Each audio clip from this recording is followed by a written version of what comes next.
Hello, welcome to the update. I'm Emma Stig. The PM is optimistic about the uptake of COVID vaccines among the country's children. 5 to 11-year-olds will be able to receive a smaller dose of Pfizer from January 10. Scott Morrison says it's based on the best possible medical advice. Parents get to make those decisions, important decisions for their children's health. No surprises, but Omicron has dominated talks at the final meeting of National Cabinet for 2021. State and territory leaders have been told the strain is not believed to be as severe as other variants of the virus.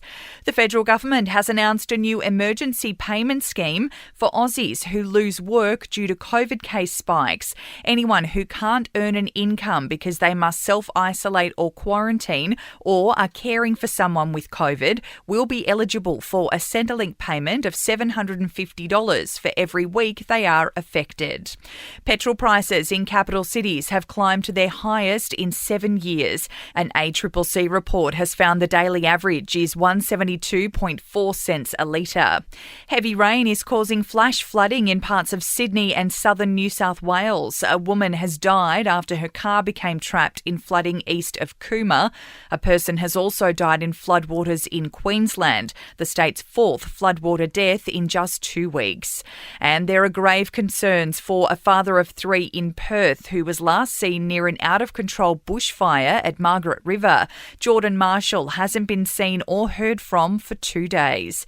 In sport, Australia has a commanding lead on day 3 of the first Ashes test against England, but there are now concerns about the fitness of David Warner, who is nursing bruised ribs. He's been cleared of any fractures, but is in too much pain to take the field.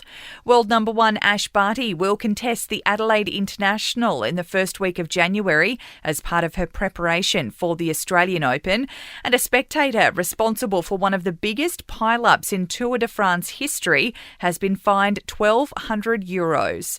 In entertainment news, American actor Jussie Smollett has been found guilty of staging a hate crime against himself. The 39-year-old former star of Empire paid 2 people to fake an attack in 2019, telling them to bash him and yell racist and homophobic slurs. Travis Scott has spoken out in his first interview since the Astroworld tragedy. The rapper says he didn't know what had happened until after his set.